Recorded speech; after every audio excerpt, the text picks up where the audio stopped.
الحمدللہ رب العالمین والصلاۃ والسلام علی سید المرسلین وعلی آلہ واصحابہ اجمعین۔ عنقریب بے وقوف لوگ کہیں گے کہ کس چیز نے آپ کو اپنے قبلے سے پھیر دیا۔ یعنی یہ دوسرے پارے کا جب سٹارٹ ہوتا ہے تو پہلا واقعہ ہمیں ملتا ہے تحویل قبلہ کا، یعنی قبلے کا تبدیل ہونا۔ اللہ کے رسول جب مدینے میں تشریف لائے تو 16 مہینے تک آپ علیہ السلام نے بیت المقدس کی جانب رخ کر کے نماز پڑھی۔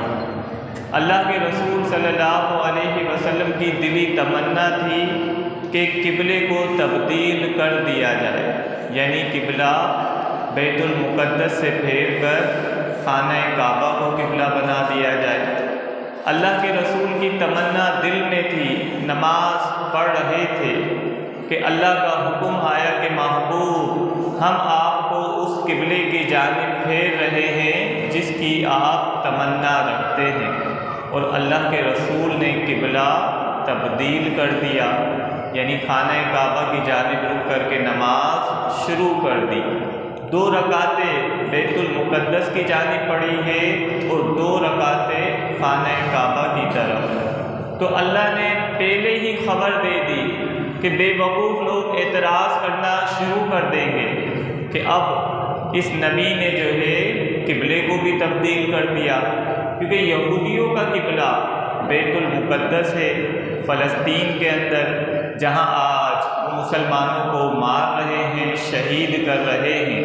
تو اللہ نے پہلے ہی بتا دیا محبوب آپ پر کچھ لوگ اعتراض کریں گے اور وہ پلے درجے کے بے وقوف ہوں گے۔ تحویل قبلہ کا حکم کیوں نازل ہوا؟ کیونکہ اللہ کو دکھانا تھا کہ کون ہے جو نبی کے حکم پر آنکھیں بند کر کے چلتا ہے۔ جس نے نبی کے حکم پر آنکھیں بند کر کے چلنا شروع کر دیا وہی کامیاب ہو گیا۔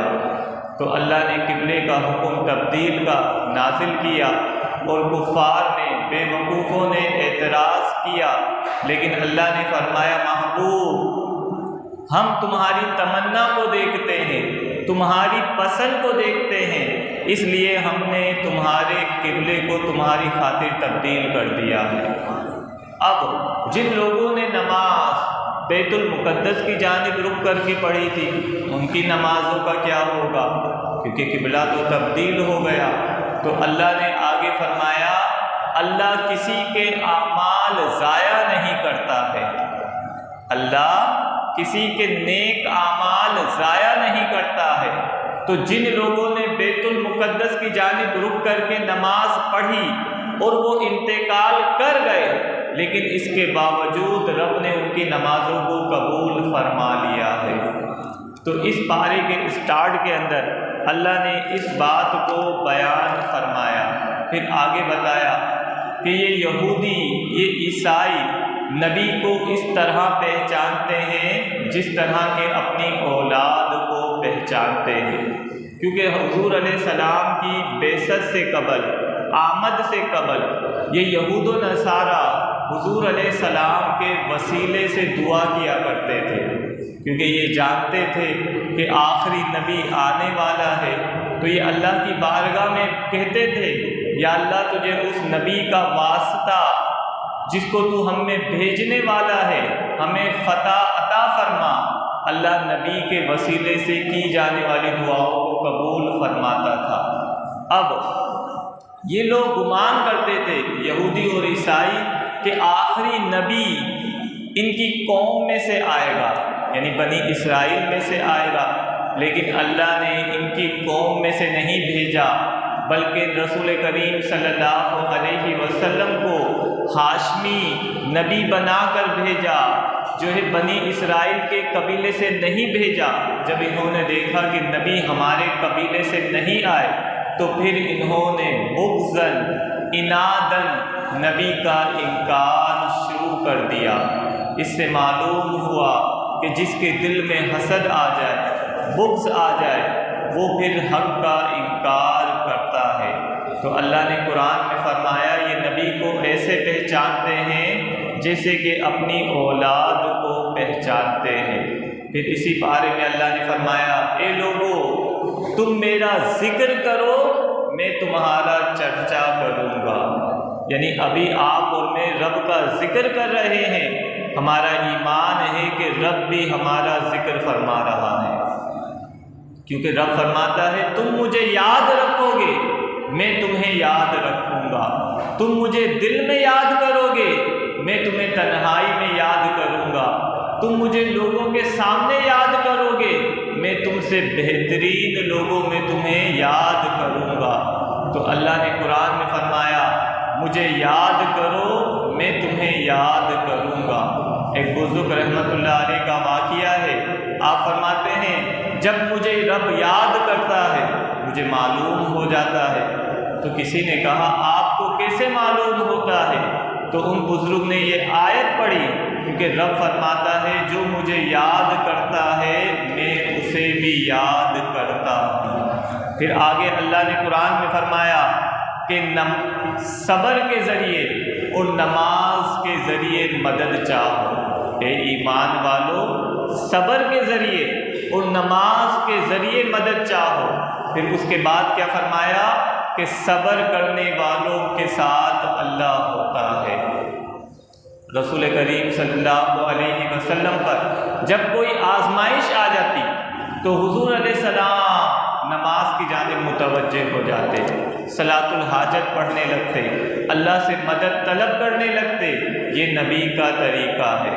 لیکن ہمارے اندر واویلا کرنے کی عادت ہے، بے صبری کرنے کی عادت ہے، شور مچانے کی عادت ہے۔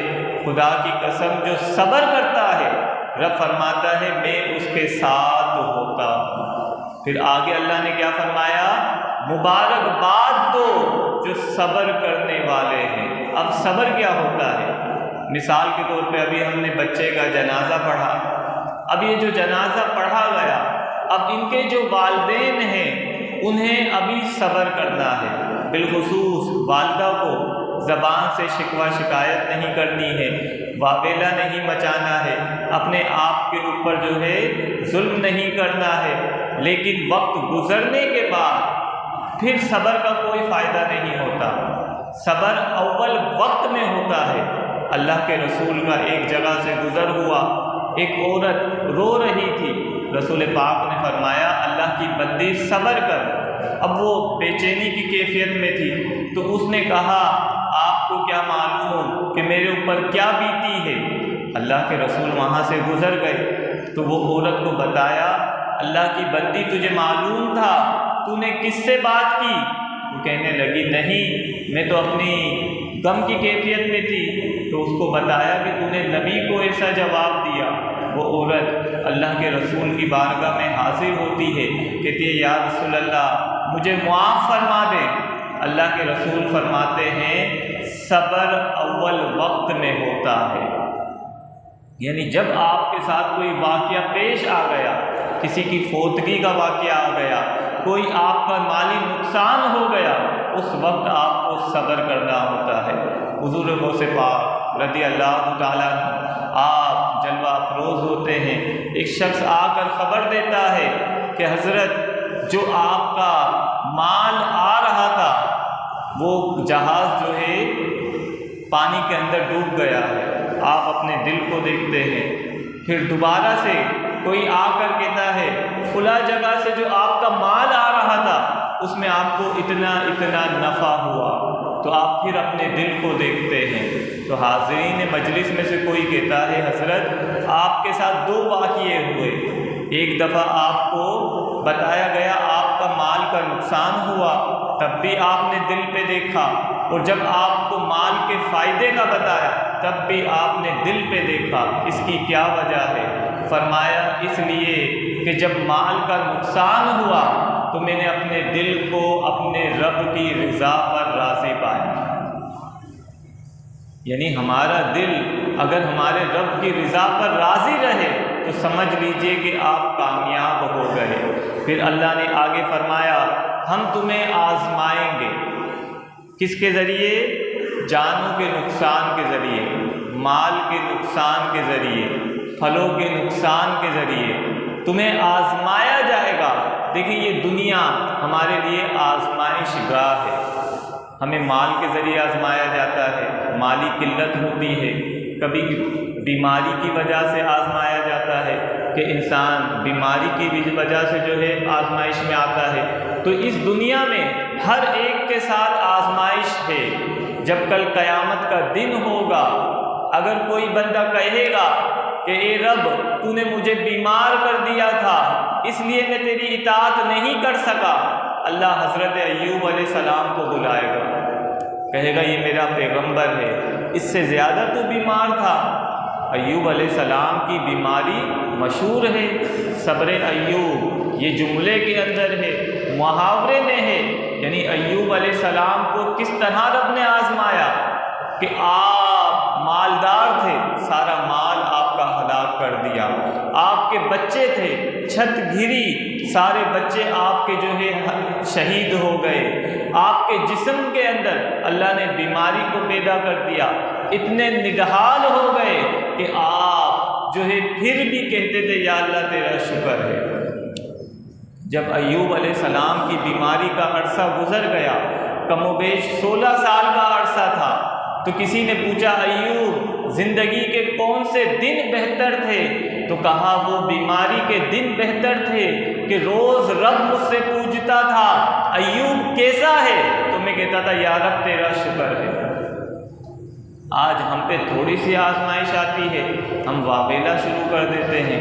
اللہ کے بندے اس رب کی نعمتیں اپنے آپ پر شمار کر کہ جس نے تجھے وجود دے دیا، تیرے جسم کو صحیح سالم پیدا کیا، کسی کا محتاج نہیں پیدا کیا، تیرے پاس ہاتھ ہیں، پاؤں ہیں، آنکھیں ہیں، ہر اعضا صحیح کام کر رہا ہے، تو رب فرماتا ہے ثم لا تسألن یومئذ عن النعیم، ضرور تم سے تمہاری نعمتوں کے بارے میں سوال ہوگا۔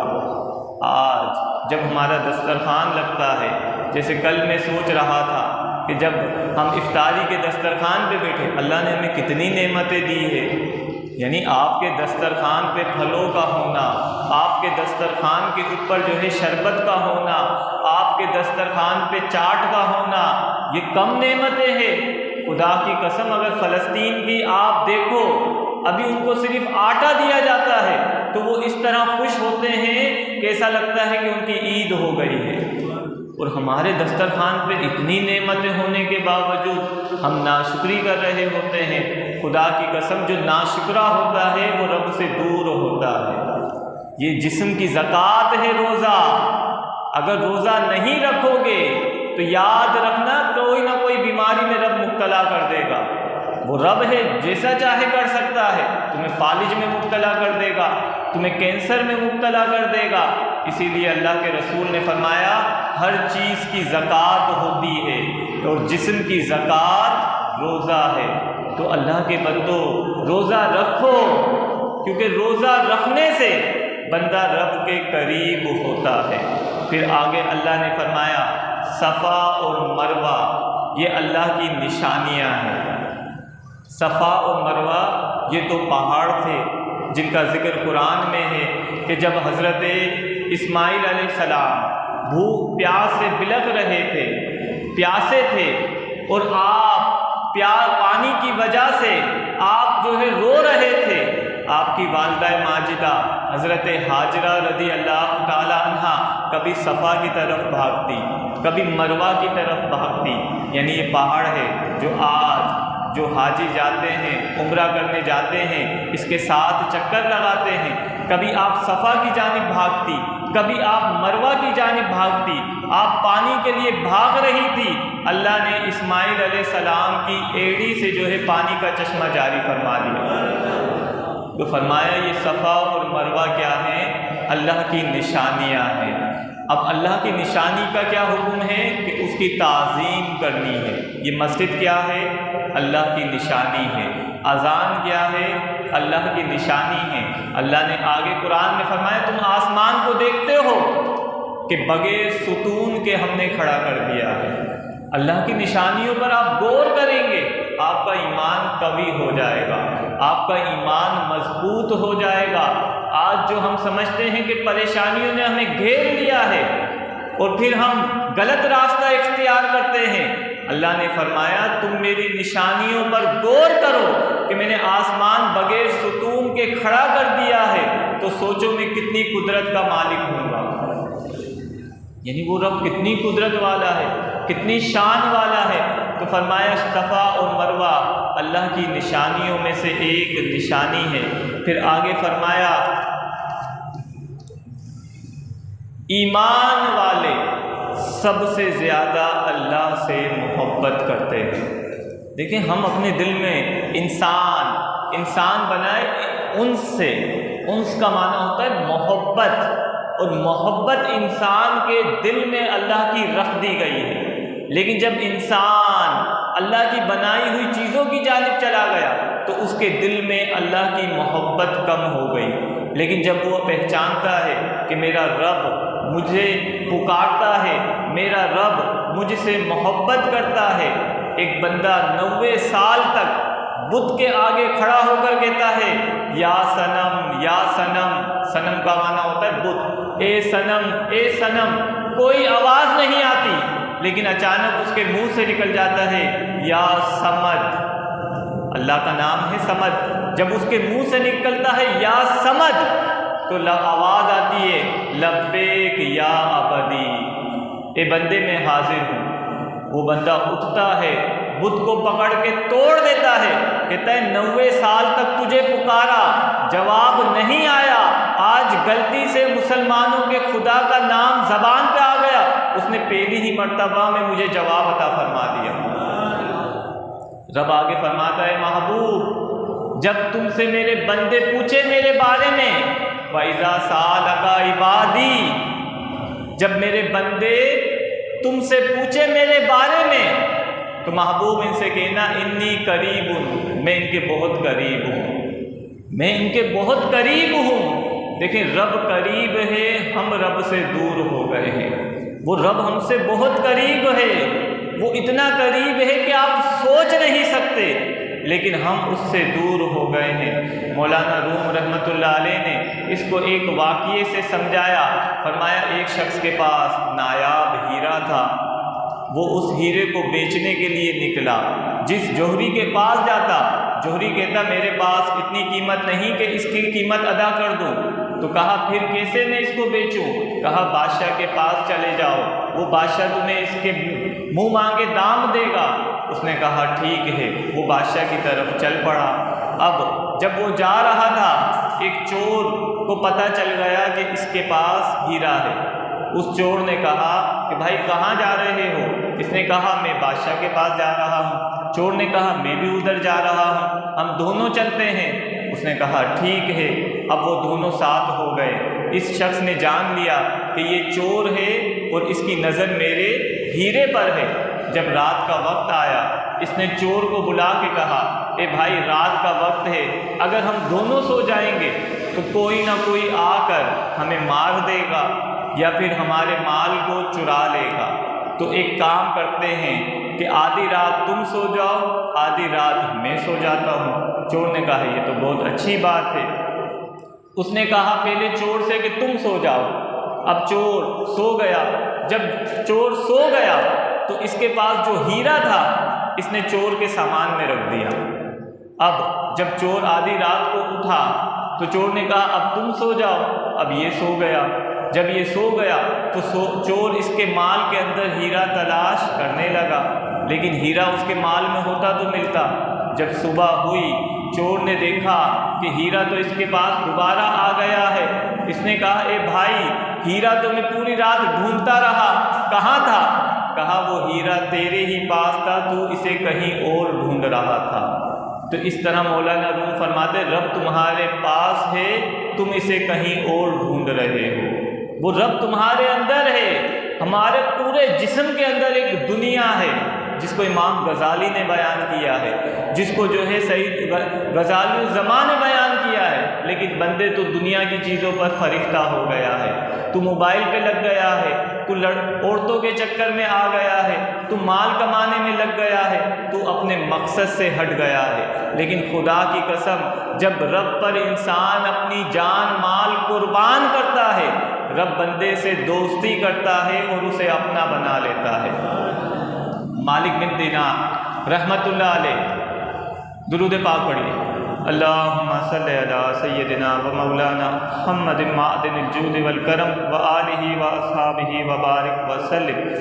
اللہ نے قرآن میں ارشاد فرمایا، حرم علیکم المیتۃ، ہم نے حرام کیا ہے تم پر مردار کو، والدم اور خون کو، ولحم الخنزیر اور خنزیر کے گوشت کو، وما اہل بہ لغیر اللہ، اور جو جانور غیر اللہ کے نام پر ذبح کیا جائے، جو جانور غیر اللہ کے نام پر ذبح کیا جائے۔ دیکھیں اس آیت کا ترجمہ اکثر جو ہے بد مذہب غلط کر رہے ہوتے ہیں۔ وہ کہتے ہیں کہ جو جانور غیر اللہ کی جانب منسوب ہو گیا وہ حرام ہو گیا۔ مثال کے طور پہ ہم کہتے ہیں غوث پاک کا بکرا، تم کہتے ہیں دیکھیں اب آپ نے غیر اللہ کی جانب منسوب کر دیا، یہ حرام ہو گیا۔ حالانکہ یہ قرآن کی تحریف کرنا ہے، قرآن کو تبدیل کرنا ہے، یہ تحریف معنوی ہے، کیونکہ قرآن لفظوں سے تو تبدیل نہیں ہو سکتا، لیکن اس کے مفہوم کے اندر تبدیلی کی جا سکتی ہے۔ یعنی لوگ ترجمے میں ڈنڈی مارتے ہیں، اپنی طرف سے ترجمہ کرتے ہیں۔ تو اس آیت کا مطلب کیا ہے کہ جس جانور کو وقت ذبح غیر اللہ کا نام لیا جائے گا وہ جانور حرام ہو جائے گا۔ یعنی اگر کسی جانور پہ ہم یا محمد کہہ کر بھی ذبح کریں گے تو جانور حرام ہے، لیکن کوئی مسلمان ایسا نہیں کرتا ہے۔ جانور ذبح کرتے ہوئے مسلمان پڑھتے ہیں بسم اللہ اللہ اکبر۔ تو معلوم ہوا کہ وقت ذبح اگر کسی جانور پر غیر اللہ کا نام پڑھا جائے گا تو جانور حرام ہوگا۔ ہاں اگر ذبح سے پہلے یا ذبح کے بعد جانور کو کسی کی طرف منسوب کر دیا جائے تو وہ جانور کوئی حرام نہیں ہوتا۔ مثال کے طور پر کسی کے گھر کے آگے بکرا کھڑا ہوا ہو، آپ پوچھو یہ کس کا بکرا ہے تو وہ کہتے ہیں یہ جو ہے ام حبیبہ کا بکرا ہے، یعنی ام حبیبہ کا جو آپ عقیقہ کریں گے اس کا بکرا ہے، تو آپ نے جانور کو اس کی جانب منسوب کر دیا۔ اگر کسی کے گھر کے آگے گائے کھڑی ہوئی ہو، پوچھیں گے بھائی یہ کس کی گائے ہیں تو کہیں گے یہ حاجی اکبر کی گائے ہیں، تو حاجی اکبر کی جانب منسوب کر دیا۔ مراد کیا ہے کہ حاجی اکبر اس کا مالک ہے، وہ اس کو لے کر آیا ہے، وہ اس کی قربانی کرے گا۔ تو ذبح سے پہلے اگر جانور کو ہم منسوب کر دیتے ہیں تو کوئی جانور منسوب نہیں ہوتا۔ اسی طرح اگر ہم کہہ دیتے ہیں یہ غوث پاک کا بکرا ہے تو مراد کیا ہوتی ہے کہ ہم بسم اللہ اللہ اکبر پڑھ کے ذبح کریں گے اور اس کا ثواب حضور غوث پاک کو پہنچائیں گے۔ تو یہ قرآن کی تحریف کرتے ہیں، اپنی جانب سے ڈنڈی مارتے ہیں اور لوگوں کو گمراہ کر رہے ہوتے ہیں۔ پھر اللہ نے فرمایا تم اپنے مالوں کو خرچ کرو، سب سے بہترین تمہارا خرچ تمہارے والدین کی کفایت کرنا ہے، اس کے بعد یتیموں کو کھلانا ہے، اس کے بعد رشتہ داروں کو دینا ہے۔ دیکھیں ابھی رمضان ہے، آپ اپنے اموال کی زکوٰۃ نکالیں گے تو پہلے رشتہ داروں کو دیں۔ بھائی بہن کو زکوٰۃ دے سکتا ہے، خالہ کو زکوٰۃ دی جا سکتی ہے، چچی کو زکوٰۃ دی جا سکتی ہے، پھپھی کو زکوٰۃ دی جا سکتی ہے، تایا کو زکوٰۃ دی جا سکتی ہے۔ رشتہ داروں کو زکوٰۃ دو گے، رب فرماتا ہے تم زکوٰۃ دو گے میں تمہیں دگنا ثواب عطا فرماؤں گا۔ اچھا یہ بھی ضروری نہیں کہ زکوٰۃ دیتے ہوئے آپ کہیں کہ یہ زکوٰۃ کی رقم ہے، آپ سامنے والے کو یہ کہہ دیں کہ یہ تحفہ ہے، یہ عیدی ہے، یہ ہدیہ ہے، بس سامنے والے کا مستحق ہونا ضروری ہے۔ آپ کے الفاظ یہ ہوں گے رب آپ کی زکوٰۃ کو قبول فرما لے گا۔ پھر آگے ارشاد فرمایا فرض کیا گیا ہے تم پر وصیت کرنا۔ پہلے وصیت کرنا فرض تھی، یعنی انسان اپنے مرنے سے پہلے وصیت کر کے جاتا تھا اپنے مال کی۔ اسی لیے رسول کریم صلی اللہ علیہ وسلم نے ارشاد فرمایا تھا کہ کسی شخص کے لیے جائز نہیں 3 دن تک وہ اپنے تکیے کے نیچے وصیت نامہ لکھ کر نہ سوئے، لیکن یہ حکم ابتداءً تھا، پھر اللہ نے وصیت کے حکم کو جو ہے ختم کر دیا۔ یعنی اب وصیت کرنا کوئی لازم نہیں، لیکن اگر کوئی وصیت کرتا ہے تو اس کی وصیت 1/3 میں جاری ہوگی۔ یعنی اگر کسی شخص کی آمدنی 75 لاکھ ہے، اس نے کہا کہ میری وصیت ہے کہ میرے پورے مال کو جو ہے صدقہ کر دو، تو پورا مال صدقہ نہیں ہوگا، 1/3 پر وصیت جاری ہوگی۔ یعنی اگر 75 لاکھ روپے اس نے رقم چھوڑی ہے تو 25 لاکھ پر اس کی وصیت نافذ ہوگی۔ تو اس سے معلوم ہوا کہ بعض احکام ختم بھی ہوتے ہیں، ان کے جگہ دوسرے احکام آ جاتے ہیں۔ مثال کے طور پر پہلے شوہر کے مرنے کی عدت 1 سال تھی، یعنی عورت 1 سال تک عدت کرتی تھی، لیکن پھر اللہ نے دوسرا حکم نازل کیا اور 4 مہینے 10 دن کی عدت نافذ کر دی۔ یعنی بعض احکام منسوخ ہوتے ہیں اور بعض ناسخ ہوتے ہیں۔ ابتداءً اسلام کے اندر شراب کی حرمت نہیں تھی، لیکن بعد میں شراب کا حکم آیا اور اللہ نے اسی بارے میں فرمایا کہ شراب اور جوا یہ گناہ کبیرہ ہے۔ دیکھیں آج جوا بہت عام ہو چکا ہے، یہ جو باہر لاٹریاں مل رہی ہوتی ہے جنہیں اسکریچ کیا جاتا ہے، یہ جوا کہلاتا ہے۔ اس میں اگر پیسے کھل گئے تو آپ جیت جاتے ہیں، اور اگر نہیں کھلے تو آپ کے پیسے ڈوب جاتے ہیں۔ کل میرے پاس کال آئی، باقاعدہ اب تو آن لائن ایسی ایپس کھل گئی ہیں کہ جن میں آپ پیسہ لگاتے ہیں تو آپ یا تو ڈبل جیت جاتے ہیں یا پھر آپ کی رقم سے آپ ہاتھ دھو بیٹھتے ہیں۔ تو ہر وہ کام جس کے اندر آر یا پار ہو رہا ہو تو سمجھ جائیں کہ وہ جوا ہے، اور جوا اللہ نے حرام قرار دیا ہے۔ تو اللہ نے فرمایا یہ شراب اور یہ جوا یہ ناپاک ہے۔ لیکن افسوس آج مسلمان طبقہ شراب بھی پی رہا ہے، مسلمان لوگ نشہ کر رہے ہیں۔ اللہ کے رسول نے فرمایا کہ جو چیز نشہ لے کر آئے وہ حرام ہوتی ہے۔ خدا کی قسم اگر آپ یہاں شراب نہیں پئیں گے، رب آپ کو جنت میں پاکیزہ شراب عطا فرمائے گا۔ یعنی وہ رب آپ پر کتنا مہربان ہے، وہ آپ کو اپنی جانب کھینچنا چاہتا ہے، اپنی جانب بلانا چاہتا ہے، کہتا ہے بندے تو میرا ہو جا میں تیرا ہو جاؤں گا، تو میرا ہو جا میں تیرا ہو جاؤں گا۔ مالک بن دینار رحمۃ اللہ علیہ فرماتے لوگو اگر تم اللہ کی اطاعت کرو گے اور صحیح معنوں میں اس کا حق ادا کرو گے تو تم پہاڑ کو کہو گے پہاڑ چل تو پہاڑ چلنا شروع کر دے گا۔ آپ یہ بات کہہ رہے ہوتے ہیں کہ اچانک پہاڑ چلنا شروع کر دیتا ہے، کیونکہ مالک بن دینار رحمۃ اللہ علیہ نے اللہ کی ویسی ہی اطاعت کی تھی جیسی اطاعت کا حق تھا۔ تو اللہ کے قریب ہو جاؤ، اس کے نبی کے غلام بن جاؤ، تو خدا کی قسم آپ کو دنیا میں بھی عزت ملے گی اور آخرت میں بھی عزت ملے گی۔ آج مسلمان کیوں ذلیل ہو رہا ہے؟ اس کتاب کو چھوڑنے کی وجہ سے، اس کتاب سے تعلق ختم کرنے کی وجہ سے، اس کتاب کو دل سے نہ لگانے کی وجہ سے۔ خدا کی قسم اگر ایک صفحہ بھی اس کا پڑھتے ہو، رب فرماتا ہے تم ایک لفظ پڑھتے ہو میں ایک لفظ پہ 10 نیکیاں عطا فرماتا ہوں۔ پھر فرمایا الف لام میم، یہ ایک لفظ نہیں ہے، الف علیحدہ سے ایک لفظ ہے، لام علیحدہ سے ایک لفظ ہے، میم علیحدہ سے ایک لفظ ہے، یعنی یہ 3 لفظ ہے۔ 3 لفظ پڑھنے سے میں تمہیں 30 نیکیاں عطا فرماتا ہوں۔ اور رمضان کا مہینہ ہے، اس میں ایک نیکی کا ثواب 70 گنا بڑھ جاتا ہے۔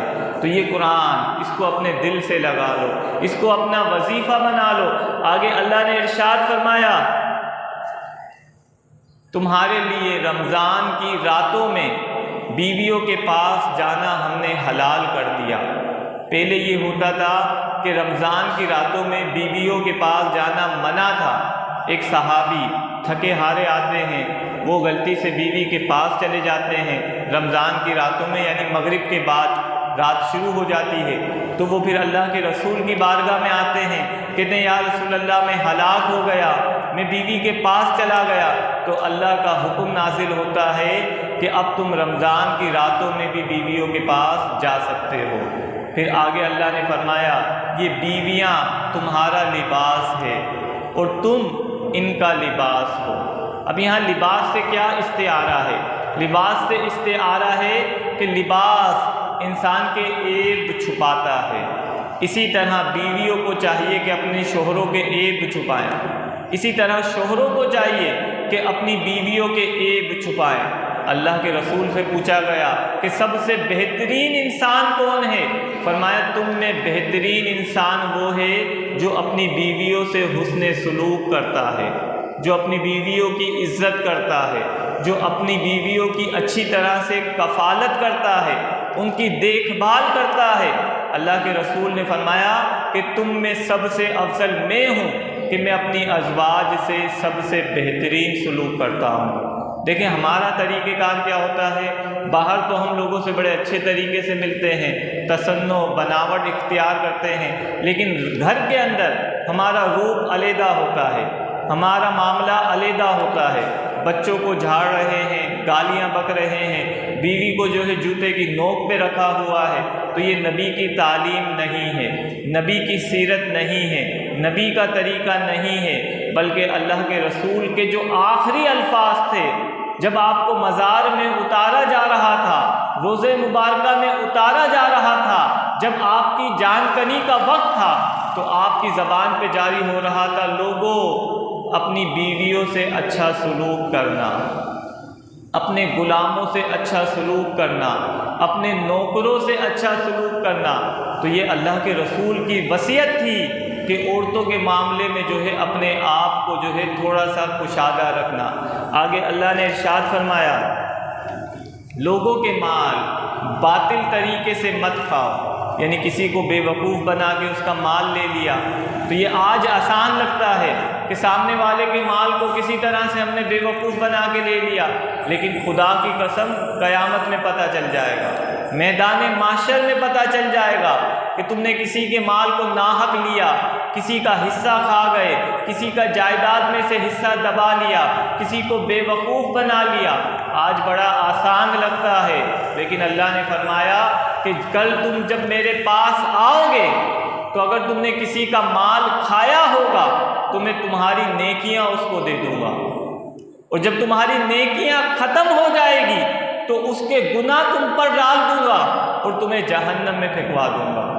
تو کسی کا مال باطل طریقے سے کھانا، اب باطل طریقہ یہ اللہ کا ایک اسلوب ہے، اللہ ایک لفظ بیان کرتا ہے اور اس لفظ کے اندر پوری دنیا کے معاملات آ جاتے ہیں۔ اب باطل طریقے میں سب چیزیں ہیں، سود باطل طریقہ ہے، جوا باطل طریقہ ہے، دھوکہ دینا باطل طریقہ ہے، سامنے والے کے ساتھ جو ہے ڈنڈی مارنا باطل طریقہ ہے، یعنی کوئی سا بھی طریقہ جو باطل ہوگا اللہ نے فرمایا کہ تم اپنے پیٹ میں آگ بھر رہے ہو۔ تو اللہ نے فرمایا یہ لوگوں کے مال ناحق مت کھاؤ۔ پھر آگے اللہ نے ارشاد فرمایا، درود پاک پڑھیے، اللہم صلی علی سیدنا و مولانا محمد معدن الجود والکرم وآلہ واصحابہ وبارک وسلم۔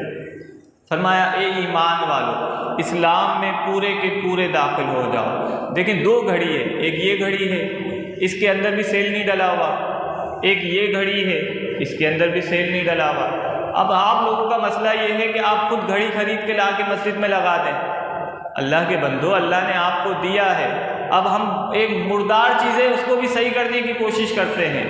میں بار بار گھڑی دیکھتا ہوں، سامنے بھی ایک گھڑی ہونی چاہیے تاکہ ٹائم سے میں چلوں، تو کوشش کریں کہ یہ گھڑیاں آپ مسجد میں دیں گے صدقہ ہوگا، جتنے لوگ ٹائم دیکھیں گے آپ کو ثواب ملے گا۔ تو کیا ہے ان گھڑیوں کو یا تو چینج کر دیں یا صحیح کر دیں۔